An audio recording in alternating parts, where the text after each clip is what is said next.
Good thing I didn't say ring it for 3 minutes. You must be watching it. Well, welcome to St. Genevieve, Missouri's first town, and to celebrate our 4th of July. We can do it with the bells ringing in the background. We'd like to start with the posting of the colors by VFW Post 2210. Please stand and take your, please.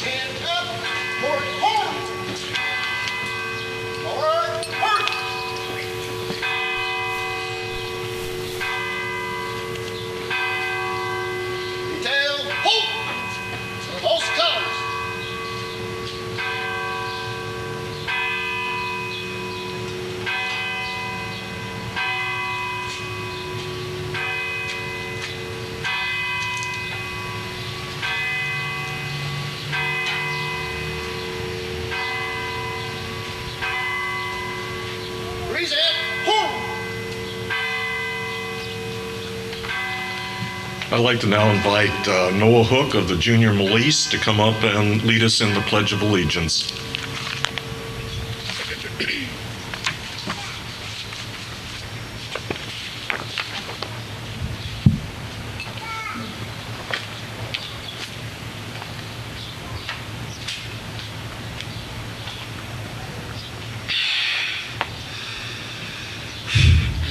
I pledge allegiance to the flag of the United States of America and to the republic for which it stands, one nation, under God, indivisible, with liberty and justice for all. Thank you. Thank you, Noah. And now I'd like to invite Miss Abby Fisher to lead us in the Star-Spangled Banner. Abby? Oh, say, can you see by the dawn's early light what so proudly we hailed at the twilight's last gleaming, whose broad stripes and bright stars through the perilous fight o'er the ramparts we watched were so gallantly streaming, and the rocket's red glare, the bombs bursting in air, gave proof through the night that our flag was still there. Oh, say does that star-spangled banner yet wave o'er the land of the free and the home of the brave?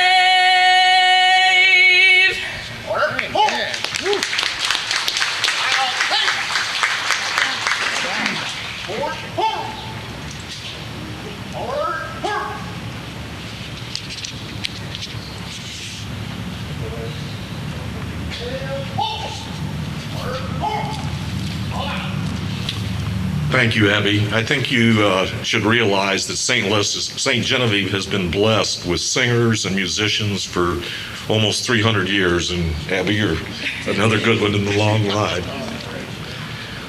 On June 7, 1776, the Pennsylvania State House, later what we now call Independence Hall, the Continental Congress heard Richard Henry Lee of Virginia read his resolution beginning, "Resolved that these united colonies are, and of a right ought to be, free and independent states, that they are absolved from all allegiance to the British Crown, and that all political connection between them and the state of Great Britain is and ought to be totally dissolved." A committee of 5 was appointed to draft a statement presenting the world the colony's case for independence. It included John Adams of Massachusetts, Roger Sherman of Connecticut, Benjamin Franklin of Pennsylvania, Robert Livingston of New York, and a young man, Thomas Jefferson of Virginia. The Congress then adjourned until July 1st, 1776. The following day, July 2nd, the Lee Resolution for Independence was adopted by 12 of the 13 colonies, New York not voting. Immediately afterward, the Congress began to consider the Declaration. The discussion in Congress resulted in some alterations and deletions, but the basic document remained Jefferson's. The process of revision continued through all of July 3rd and into the late morning of July 4th. Then at last, church bells rang out over Philadelphia, and the Declaration had been officially adopted. We are pleased to have with us today Sarah Menard to read parts of the Declaration of Independence. Sarah is a retired school teacher and principal at Valley. She's owner of Sarah's Ice Cream Shop for more than 25 years and serves on the Tourism Advisory Committee and is the current president of the Foundation for Restoration of St. Genevieve. Please welcome Sarah Menard.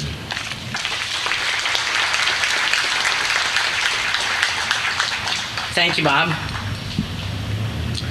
The unanimous Declaration of the 13 United States of America.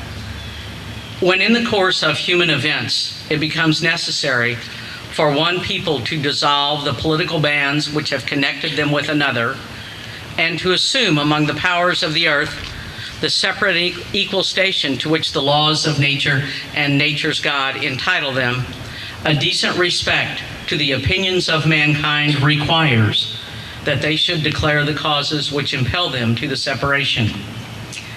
We hold these truths to be self-evident, that all men are created equal, that they are endowed by their Creator with certain unalienable rights, that among these are life, liberty, and the pursuit of happiness, that to secure these rights, governments are instituted among men, deriving their just powers from the consent of the governed, that whenever any form of government becomes destructive of these ends, it is the right of the people to alter or to abolish it, and to institute new government, laying its foundation on such principles and organizing its powers in such form as to them that shall seem most likely to affect their safety and happiness.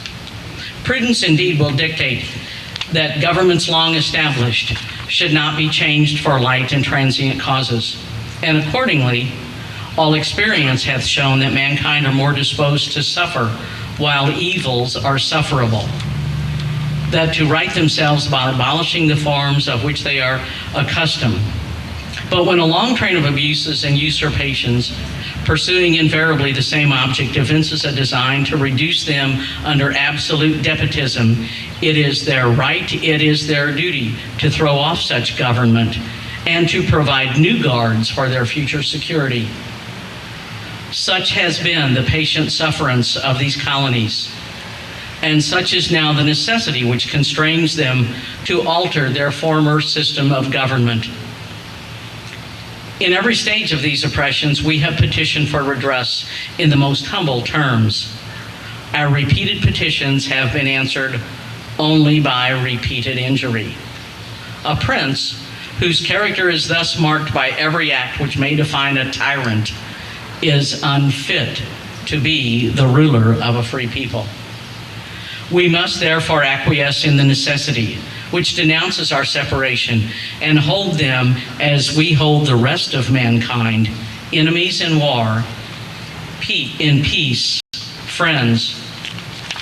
We therefore, the representatives of the United States of America in General Congress assembled, appealing to the Supreme Judge of the world for the rectitude of our intentions, do, in the name and by authority of the good people of these colonies, solemnly publish and declare that these united colonies are, and of right ought to be, free and independent states, that they are absolved from all allegiance to the British Crown, and that all political connections between them and the state of Great Britain is and ought to be totally dissolved, and that as free and independent states, they have full power to levy war, conclude peace, contract alliances, establish commerce, and do all other acts and things which independent states may of right do. And for the support of this declaration, With a firm reliance on the protection of divine providence, we mutually pledge to each other our lives, our fortunes, and our sacred honor.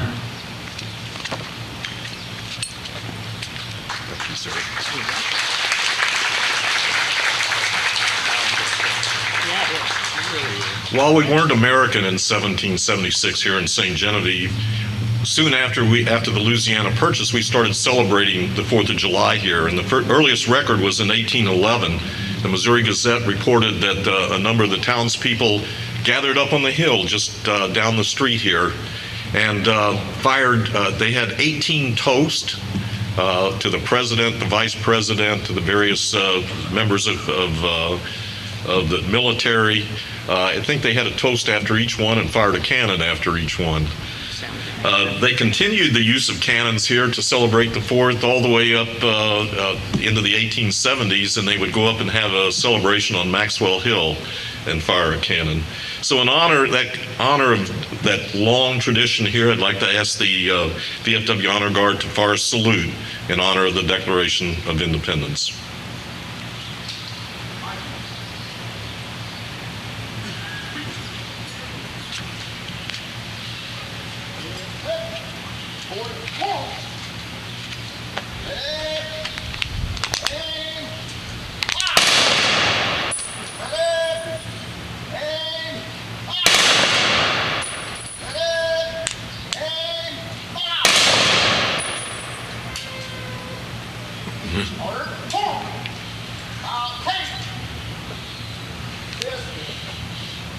Thank you. I'd also like to recognize Randy Barr, to my left here, who is one of our county commissioners and helped arrange all of this for today. Our keynote speaker today is our newest mayor in St. Genevieve. Paul Hassler was elected in April of this year, and he's been a resident of St. Genevieve County for, I think, 26 years and a resident of St. Genevieve for 11 years. And he's dove right into city management and is very much interested in the history of the town, and we ask him to say a few words today about the 4th of July. Mayor Hassler.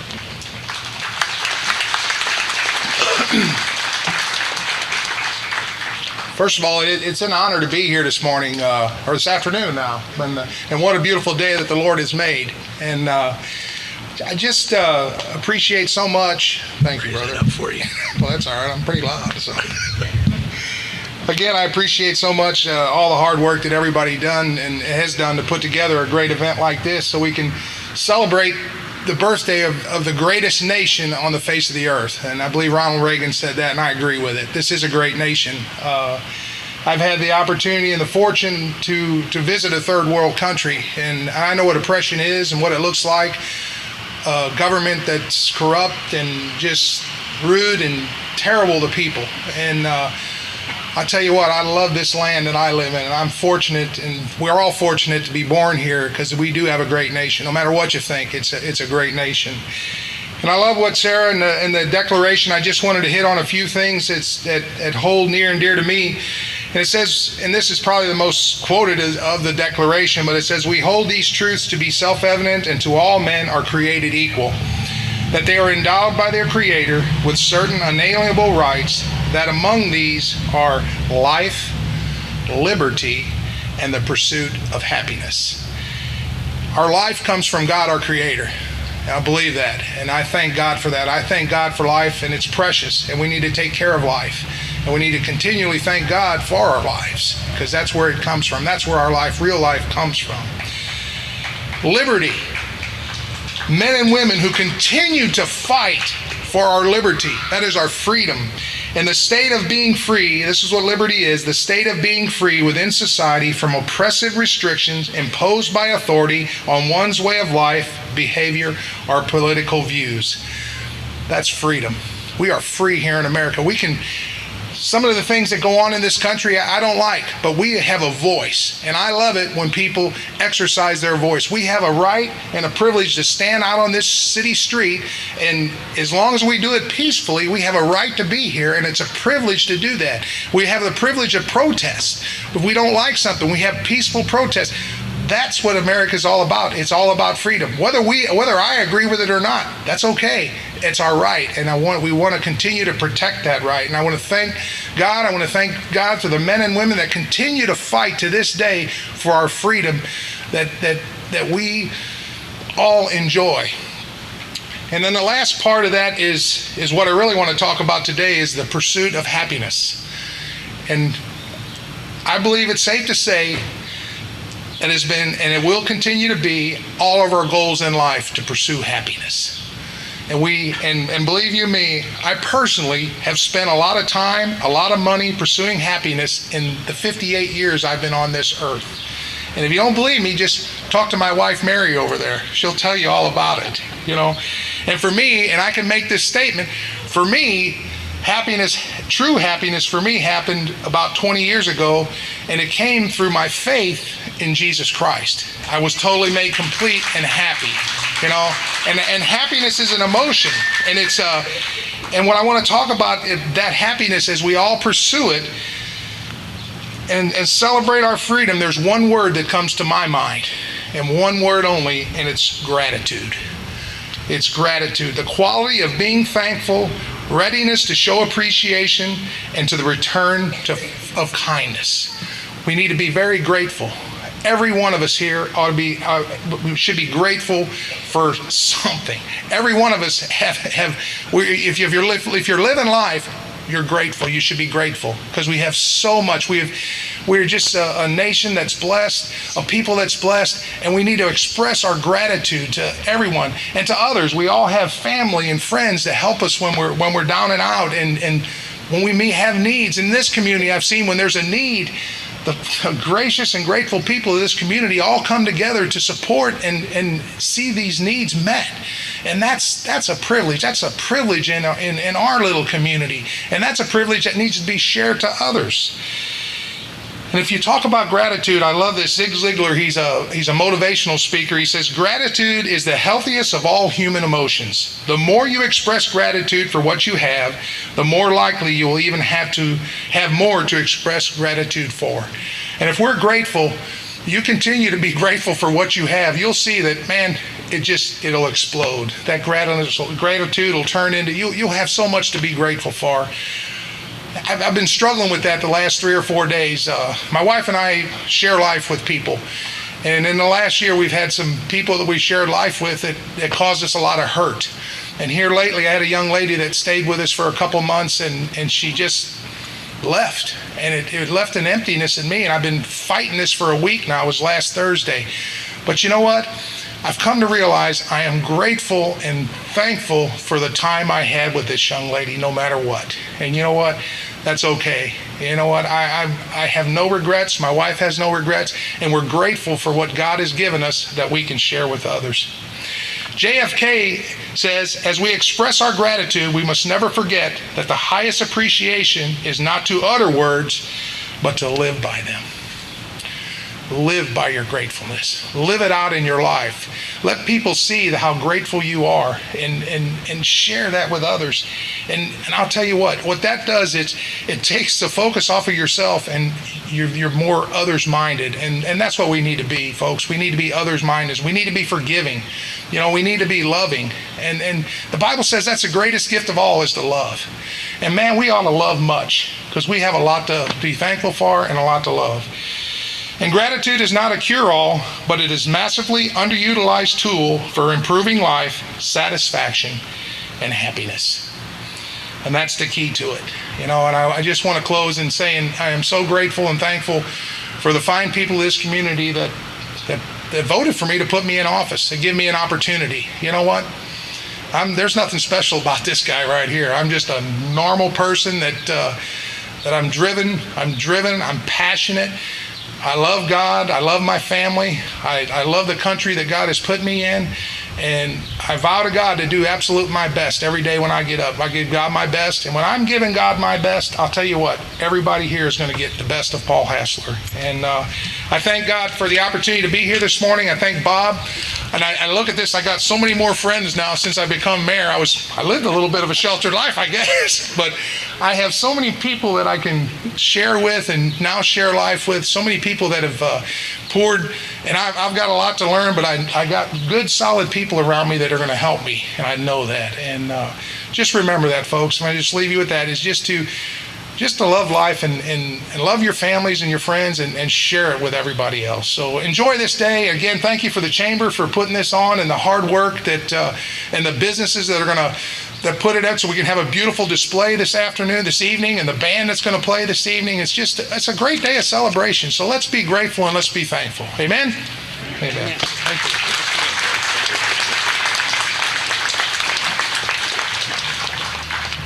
On behalf of the committee that arranged this, we'd like to give you a St. Genevieve medal. This medal was cast by A.S.L. Pewter down the road here. I seen him over here somewhere. I seen Tom. There he is. And be sure to go down to their shop. They've got a lot of nice things, but that's a little commemoration of St. Genevieve. Thank you so much. Thank you, Bob.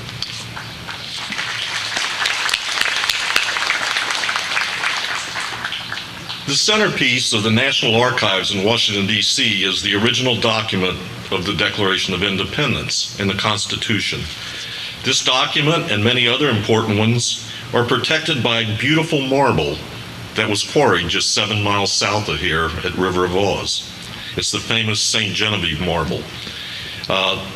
While the marble protects our documents, St. Genevieve citizens have protected the freedoms described in this document with their service and often their lives throughout the years. St. Genevieve's citizen soldiers answered the call from our earliest days when we were just a fledgling settlement. From the American Revolution to the present-day activities in Southwest Asia, St. Genevieve citizens have answered the call to protect our freedom and our way of life. Many paid the ultimate sacrifice. In memory of all those who have served and are serving in our armed forces, we present a salute by Stormy Bennett, along with our heartfelt thanks to those people. Any of you that are veterans or are currently serving, as he plays your unit's or services song, please stand so we can recognize you. Stormy?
As I said, we have some really talented musicians here. Thanks, Stormy. You're welcome.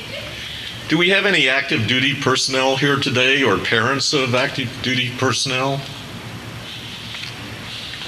Stand up. Thank you.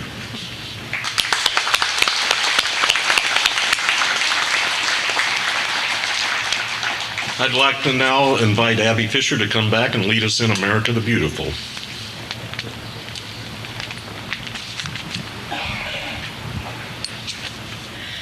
Oh, beautiful for spacious skies, for amber waves of grain, for purple mountains, majesty above the fruited plain. America, America, God shed his grace on thee and crowned thy good with brotherhood from sea to shining sea. Oh, beautiful for patriot dream that sees beyond the years. Thine alabaster cities gleamed, undimmed by human tears. America, America, God shed his grace on thee and crowned thy good with brotherhood from sea to shining sea.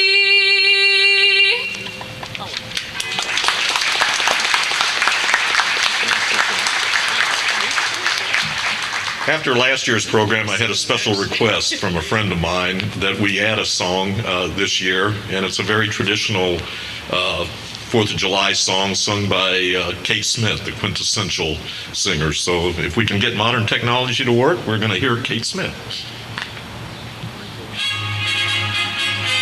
This is for you.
Good hand for Irving Berlin and Kate Smith for that wonderful song. We're going to add a little something special this year, and most of you that know me know I like to talk about history, so we're going to talk about something that happened a long time ago. Our area was predominantly settled by French Canadians who had settled across the river in what was called the Pas de Illinois, the Illinois country, and they came across the river here to farm, make salt, trap furs, and mine lead. Andre de Gaillard de la Rose was one of the most prominent members listed in our first census of 1752, and there were only 23 people listed. Andre de Gaillard was captain of the milice, or the militia as it would be in English. He served in that capacity until 1760 when Francis Valley Sr. Took over the duties of leading the milice. The milice was made up of all able-bodied men from age 15 to 50, and they practiced on Sundays how to drill and march after Mass. The only formal military organization was across the river at Fort Deschartres. The time period from 1756 to 1763 was a tumultuous time for our area. The French and Indian War, or the 7-Year War as it was called, was going on. And eventually the French lost that war, and all the land just across the river here on the Mississippi became British. And with a secret treaty by the King of France to the King of Spain, we became Spanish. However, we retained a lot of our French characteristics and language and customs and laws. And it wasn't until about 1770 that the lieutenant governor in St. Louis sent a small contingent of Spanish soldiers to St. Genevieve. But during all that time, the milice continued to practice and drill and to protect our area. Most of St. Genevieve's citizens during the American Revolution would have been considered royalists in favor of the king and would not have become involved in the Eastern colonies' search for independence. However, in 1778, George Rogers Clark marched across what is now Kentucky and Tennessee from Virginia and captured Kaskaskia and Cahokia, and then made that famous march up the flooded Wabash and conquer Vincennes. A couple of years later, on May 8, 1780, word reached the lieutenant governor of St. Louis, we were called Upper Louisiana at the time. His name was Fernando de Leyva. And he was told by a spy that there was an imminent attack by the British on St. Louis. St. Louis was a very young town. They had only been founded in 1763. Earlier that year, Spain had entered the war against the British. So here we had some old French citizens and Spain that were against the British. On May 8th, that night, de Leyva wrote 2 letters to the leaders of the St. Genevieve community. One was to Don Silvio de Cortabona, who was commandant of that small military group, and the other was Francois Valley Sr., captain of the milice. He instructed them to bring the 6 regular Spanish soldiers and 60 militia members to St. Louis on 2 boats. They were to bring with them their cannons, and we had a few, and 24 days of supply. Just 5 days later, those 60 men and 6 soldiers arrived in St. Louis under the overall command of Cardabona. Francis Valley Sr., the captain of the milice, was too ill to go, so he sent his sons, who were the first lieutenant and second lieutenant, Charles Valley, and his brother Francois Jr., and they insisted St. Louis citizens in the development of some defenses for the potential attack that was coming. There were earthworks and a stone tower and fences constructed around what is now downtown St. Louis. If you stand in front of the old courthouse, that's where this stone tower was supposed to have been. And these defenses became known as Fort San Carlos. About midday on May 26th, the contingent of a few British soldiers, French Canadians who supported the British, along with Sauk, Sioux, Fox, and Menominee Native Americans, initiated a surprise attack on St. Louis. They numbered about 1,000. St. Louis was defended by 29 Spanish regulars and approximately 280 militia, including those from St. Genevieve. Repeated attacks during that day were repulsed, and the British forces eventually withdrew. The after-battle report indicated that 10 were killed, 7 wounded, and 24 captured. Many of these were caught outside the fortifications and were killed on their way trying to get back inside the fences. According to DeLeba's after-battle report, they were horribly mutilated. One of the casualties was a St. Genevieve militiaman named St. John. He was either killed or captured, and we don't know which, because there was a St. John also in the St. Louis militia at the time, and so one was captured and one was killed. So both of them ended up becoming casualties of war. So this was our first St. Genevieve's first casualty of war, and unfortunately we've had many since that time. As indicated earlier in the program, St. Genevieve citizens have always answered the call to arms when it's necessary to defend their property, their freedoms, and their way of life. In honor of those St. Genevieve milice who fought in the Battle of Fort San Carlos in May 1780, the St. Genevieve Museum, in conjunction with the Welcome Center, decided to establish a monument to these St. Genevieve's first soldiers. Assisted in the development and fabrication of the monument were Bob Wolk, Jan Loida, Rich Rebecki, Stephanie Goodell of the museum, Sandra Cabot of the Welcome Center, Gary Nelson of the County Commission, Main Street Signs, and Brewer Monument. I would like now for Stephanie Goodell and Sandra Cabot to unveil the monument to the St. Genevieve milice and their role in the Battle of Fort San Carlos on May 26, 1780.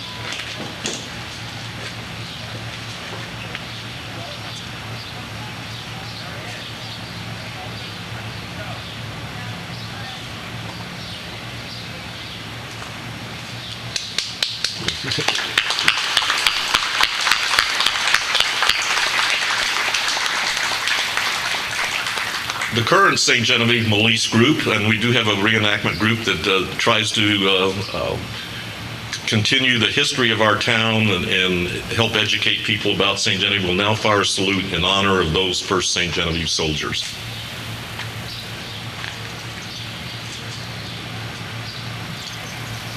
The captain was back underneath the shade.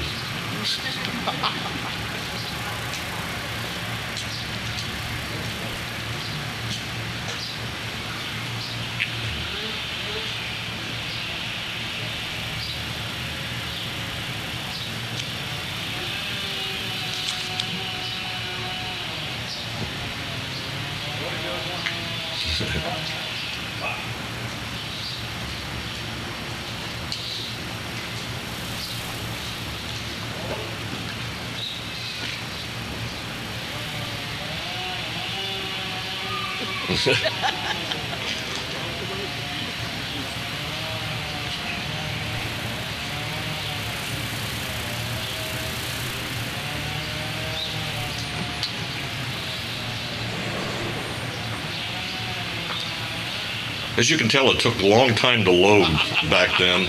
A good soldier up through the Civil War time period could load about 3 a minute. And those weapons in the state of New York would be considered assault weapons because you can put a bayonet on them.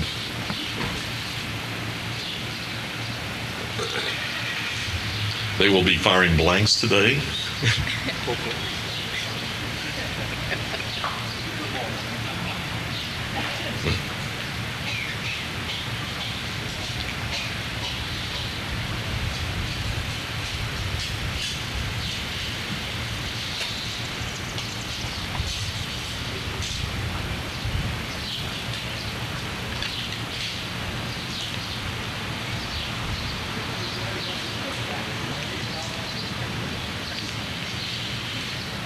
Can you imagine doing that with somebody shooting at you? Yeah.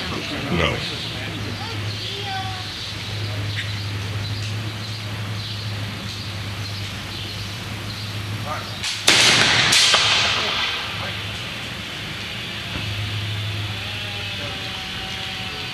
Thank you.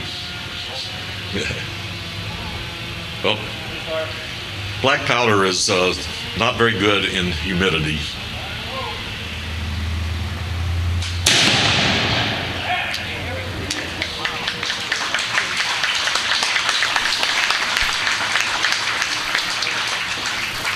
We also get a couple of terms that many of us are familiar with. When he fired and it didn't go off, that was called a flash in the pan.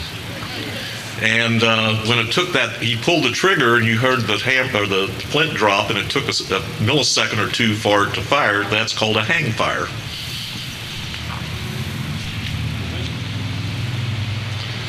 Thank you, St. Genevieve Police.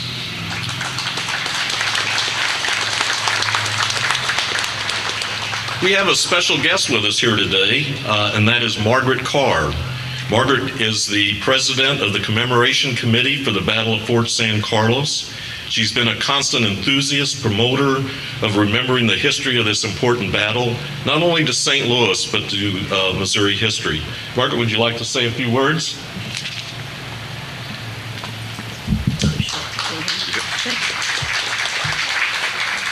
Thank you all. It's really an honor to be here today. Bob is correct. This has been a 20-year journey for me. I became interested in the story of the Battle of Fort San Carlos when I joined the DAR.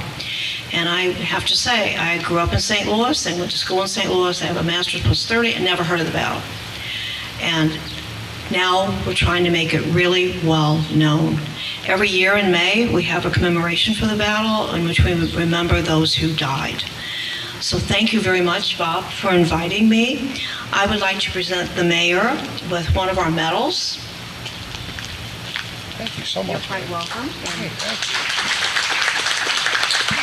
What I also gave him is a business card that tells about a brand new book that came out in May of this year.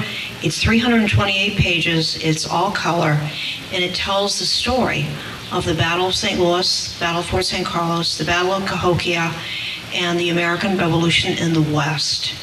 And if you would like to see it, you know, I do have a copy of it. I know that Bob has a copy of it. But anyway, it's very well done, and I'm hoping it is going to be really well known now that we're trying to get all that information in one place. And again, thank you very much for having me today. Since you presented a medal to our mayor, we would like to present a medal of St. Genevieve to you also, since we were an integral part of the battle. Oh, thank you Thank so you. much. I love it. Thank you very much. Margaret mentioned the book. The author, Stephen Kling, is going to be giving a talk on the Battle of Fort San Carlos at our history conference, or the Foundation for Restoration of St. Genevieve's History Conference, on September 23rd. He will also do a book signing and selling the book at that time. A few things are going to happen later this evening. Our Muni Band will play a variety of traditional and patriotic tunes beginning at 7:30 p.m. at Pere Marquette Park, Yanks Field, which is, if you just go out Main Street about a mile, you'll see it. And then at dusk, the annual fireworks display put on by the Chamber of Commerce will be held beginning, as I said, at dusk.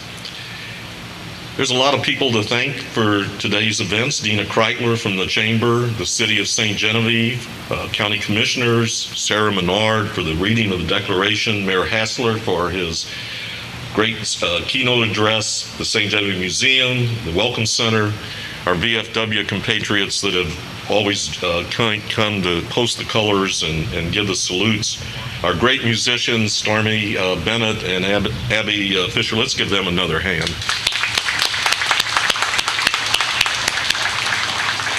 And I'd like to thank all of you for coming out to honor America today. We started this 4 years ago to bring a little patriotism back in the 4th of July. If you look back in the newspapers from 50, 60 years ago, they would have parades. It was a big deal, 4th of July.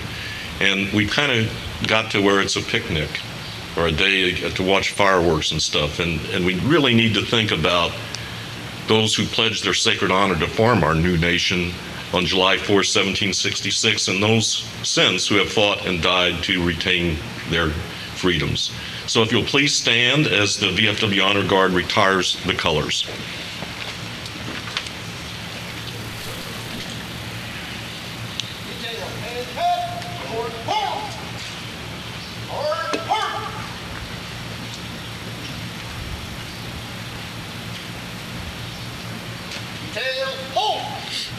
Retire colors.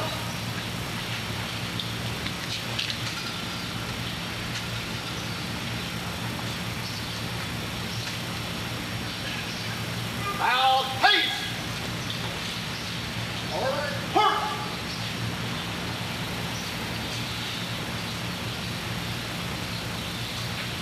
Detail, pull. Forward, forward. Yes. Thank you.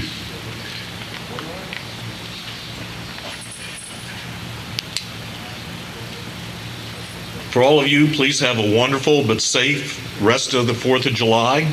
God bless you, and God bless America. Amen.